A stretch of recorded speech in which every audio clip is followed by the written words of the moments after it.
ഞാനാണ് ശരി, ഞാൻ മാത്രമാണ് ശരി. ഇത് മനുഷ്യൻ്റെ അടിസ്ഥാനപരമായ ഒരു എന്താ പറയുക, ഒരു വിശ്വാസവും ഒരു ഉറപ്പുമാണ്. ഇത് തന്നെയാണ് നമ്മൾ മതത്തിൽ കാണുന്നത്.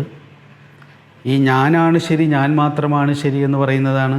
ഞാനാണ് ശരി, എൻ്റെ മതം മാത്രമാണ് ശരി, എൻ്റെ രാഷ്ട്രം മാത്രമാണ് ശരി, എൻ്റെ വിശ്വാസം മാത്രമാണ് ശരി, എൻ്റെ രാഷ്ട്രീയം മാത്രമാണ് ശരി. ഇതിങ്ങനെ നമുക്ക് എവിടെ വരെ വേണമെങ്കിലും കൊണ്ടുപോവാം.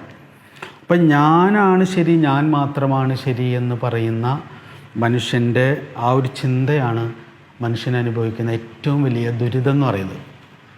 അതൊന്ന് മാറ്റിയിട്ട് പലതരം ശരികളുണ്ട്. എൻ്റെ ശരി അവിടെ ഉള്ളതുപോലെ തന്നെ അപ്പുറത്തും ഇപ്പുറത്തിരിക്കുന്നവർക്കും ശരികളുണ്ടെന്നും ആ ശരികളെ കൂടി ഞാൻ കാണേണ്ടതുണ്ടെന്നും അതിനെയും കൂടി ഞാൻ ആക്സെപ്റ്റ് ചെയ്യേണ്ടതുണ്ടെന്നുള്ള ഒരു തെളിച്ചം നമുക്കുണ്ടാവേണ്ടതുണ്ട്. ഇപ്പോൾ ഗുരുനിത്യ ഗാന്ധിജിയെ കാണാൻ പോകുന്നുണ്ട്. അദ്ദേഹം ചെറുപ്പമായിരിക്കുമ്പോൾ, അദ്ദേഹത്തിൻ്റെ കൗമാരകാലത്തിൽ. അപ്പോൾ ഗുരുനിത്യക്ക് ഗാന്ധിജിയോട് പറയണം, അങ്ങ് പറയുന്ന ഈ രാമരാജ്യമൊക്കെ വെറും ഒരു ഉട്ടോപ്യൻ സ്വപ്നമാണ്, ഇതൊന്നും ഇവിടെ നടക്കാൻ പോകുന്നില്ല. ഇവിടെ സായുധ വിപ്ലവത്തിലൂടെ മാത്രമേ ഇവിടെ സമാധാനം ഉണ്ടാവൂ. നമ്മൾ അനുഭവിക്കുന്ന പ്രശ്നം ഉള്ളവരും ഇല്ലാത്തവരും തമ്മിലുള്ള ഒരു പ്രശ്നമാണ്. അത് ചുമ്മാ സമാധാനം പറഞ്ഞാലൊന്നും ശരിയാവില്ല എന്ന് ഗാന്ധിജിയോട് പറയണം. അപ്പോൾ ഗാന്ധിജിയുടെ അടുത്ത് ഒരുപാട് പ്രായമായ പക്വതയുള്ള മനുഷ്യരായിരിക്കുന്നത്. ഗുരുനിത്യ ഇങ്ങനെ മുടിയൊക്കെ വളർത്തി ചെറിയൊരു പയ്യൻ. പക്ഷെ ഒരു ഗ്യാപ്പിൽ ഇത് പറയാൻ പറ്റിയപ്പോൾ ഗാന്ധിജി വളരെ സൗമ്യമായിട്ട് അത് നിത്യനോട് ചോദിച്ചു, നിങ്ങൾ നല്ല ഉറപ്പുള്ള കാര്യമാണോ പറയണമെന്ന് ചോദിച്ചു. അപ്പോൾ പറഞ്ഞിട്ട് എനിക്ക് നല്ല ഉറപ്പുള്ള കാര്യമാണ് പറയുന്നത്. അപ്പോൾ ഗാന്ധി ചോദിച്ചു, അപ്പോൾ ഞാൻ പറയുന്നത് ഉറപ്പുള്ള കാര്യമല്ല എന്നാണോ നിങ്ങൾ പറയുന്നത്? അപ്പോൾ നിത്യൻ പറഞ്ഞ ബാപ്പുജി പറയുന്നത് അത്ര ഉറപ്പുള്ള കാര്യമല്ല എന്ന് പറഞ്ഞു.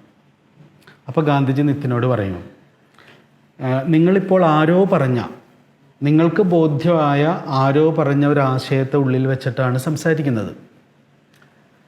കുറച്ച് സമയം അതൊന്ന് മാറ്റി വെച്ചിട്ട് ഞാൻ ഏതൊരു വീക്ഷണകോണിൽ നിന്നുകൊണ്ടാണോ ഞാൻ ഈ അഹിംസയെക്കുറിച്ചും സത്യത്തെക്കുറിച്ചും പറയാൻ ശ്രമിക്കുന്നത്, അത് എൻ്റെ കണ്ണിലൂടെ ഒന്ന് കാണാനുള്ള ഒരു അനുഭാവം എന്നോടൊന്ന് കാണിക്കുമെന്ന് ചോദിച്ചു.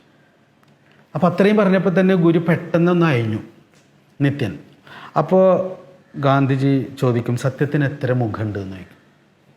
അപ്പോൾ നിത്യൻ പറയും, സത്യത്തിന് ഒരൊറ്റ മുഖമേ ഉള്ളൂ എന്ന് പറയും. ഇതാണ് ഫാസിസം എന്ന് പറയുന്നത്.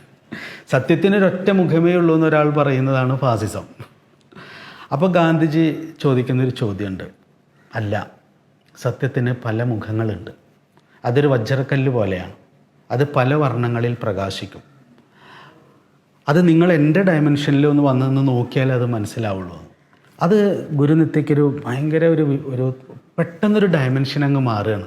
എന്നിട്ട് നിത്യൻ ഈ അനുഭവം എഴുതിയിട്ട് തുടർന്ന് എഴുതുന്നൊരു സെൻറ്റൻസ് ഉണ്ട്. സത്യത്തിനൊരു മുഖമേ ഉള്ളൂ എന്ന് പറയുന്നത് സൂര്യരശ്മി തടവുന്ന തുഷാര ബിന്ദുവിന് ഒരു വർണ്ണമേ ഉള്ളൂ എന്ന് പറയുന്നത് പോലെയാണ്. സൂര്യപ്രകാശം ഒരു തുഷാര ബിന്ദുവിൽ സ്പർശിക്കുമ്പോൾ അതിൽ സപ്തവർണ്ണങ്ങളിൽ പുഞ്ചിരിക്കും. ഇതുപോലെയാണ് സത്യം. ഓരോ ഡയമെൻഷനും സത്യത്തെ പല മനുഷ്യർ പല ലോകത്തിലിരുന്ന് കണ്ടത് പല രീതിയിലാണ്, പല രീതിയിലുള്ള ആവിഷ്കാരങ്ങളാണ്. അപ്പോൾ ഒരു പൂന്തോട്ടത്തിലെ വ്യത്യസ്ത പൂക്കൾ ആസ്വദിക്കുന്നത് പോലെ വ്യത്യസ്തമായ ദർശനങ്ങളെ ആസ്വദിക്കേണ്ടതുണ്ട്. ഓരോ മനുഷ്യനും ഓരോ ദർശനമാണെന്ന് അറിയേണ്ടതുണ്ട്. ഓരോ മനുഷ്യനും യുണീക്കാണെന്ന് അറിയേണ്ടതുണ്ട്. അപ്പം ഞാനാണ് ശരി, ഞാൻ മാത്രമാണ് ശരി എന്ന് പറയുന്നത് പോലെ ഓരോ മനുഷ്യനും അവരവരുടെ ശരികളിൽ ആണ് ജീവിക്കുന്നതെന്ന് അറിഞ്ഞ് എല്ലാറ്റിനെയും സ്വീകരിക്കാനുള്ള, റെസ്പെക്റ്റ് ചെയ്യാനുള്ള, അല്ലാണ്ട് ഞാൻ അവരുടെ ശരിയിൽ പോകണ്ട. ഞാൻ എൻ്റെ ശരിയിലിരിക്കുമ്പോഴും അപ്പുറത്തിരിക്കുന്ന ഓരോരുത്തർക്കും അവരവരുടെ ശരികളിൽ പരസ്പരം യുദ്ധം ചെയ്യാതെ അക്രമികളാവാതെ ഇരിക്കാനുള്ളൊരു സാധ്യത ഈ ഭൂമിയിൽ ഉണ്ടാക്കിയെടുക്കാൻ സ്വയം പരിശ്രമിക്കുന്ന ഒരാൾക്ക് മാത്രമേ നല്ല മനുഷ്യനാവാൻ പറ്റൂ. അതിന് നമ്മളോട് അത്രയും സമരം ചെയ്യേണ്ടതുണ്ട്.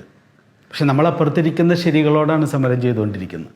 അത് തെറ്റാണെന്ന് പറഞ്ഞിട്ട് അത് മാറ്റിയിട്ട് ഞാൻ എൻ്റെ ശരിയിൽ നിൽക്കുമ്പോൾ അപ്പുറത്തിരിക്കുന്നവരെയും അവരുടെ ശരിയെയും അംഗീകരിക്കാൻ എൻ്റെ ഉള്ളിനോട് ഞാൻ നിരന്തരം സമരം ചെയ്യണം. അവരവരോട് സമരം ചെയ്യുന്ന ഒരാൾക്ക് മാത്രമേ അപ്പുറത്തിരിക്കുന്ന ഒരാളോട് സഹകരിക്കാൻ പറ്റൂ, അല്ലാതെ പറ്റില്ല.